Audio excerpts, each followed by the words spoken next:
Start there with the White House National Security Advisor Jake Sullivan. Jake, thank you for joining us this morning. Jake, Iran does not seem to be deterred.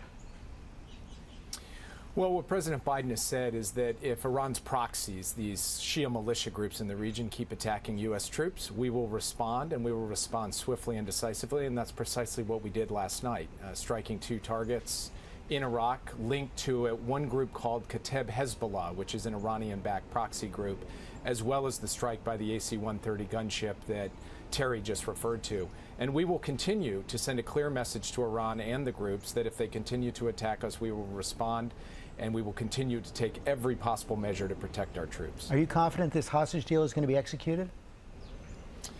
Well, you can never have full confidence until you actually see hostages back in the arms of their families. But I am very hopeful that there will be a pause. These hostages will begin to be released. And then I am hopeful that we can build on the release of this initial 50 to get more hostages home so that every last person currently being held by the terrorist group Hamas gets home safely to their family. What do we know about the American hostages being held and are any being released? What we know is that there are 9 U.S. citizens and 1 green card holder who are missing. We don't know for certain that all 10 are still alive, and we've been honest about that, what we know and what we don't know.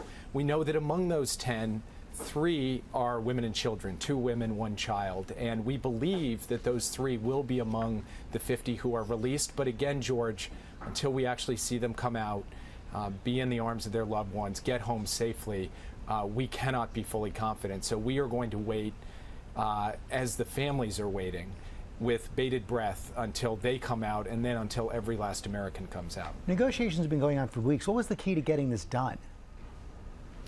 The key, honestly, was bearing down on both sides, working the United States closely with Qatar and with the government of Egypt to get both sides to essentially get specific.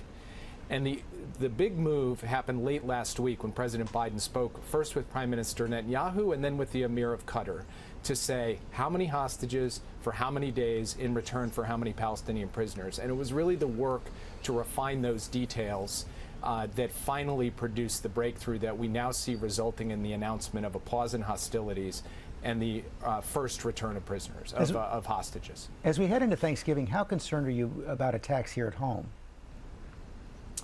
Look, I think that we have to be increasingly concerned about the terror threat in the United States against U.S. persons globally, and our intelligence community has warned about that. So it's something where people should have vigilance. We don't have particular credible threat information of a given plot, but we are on the heightened state of alert given the turbulence in the Middle East, the war in Gaza, but we also are taking every possible measure to protect Americans and ensure they're safe for the holidays. Jake Sullivan, thanks very much. Have a good Thanksgiving. Thank you. You too.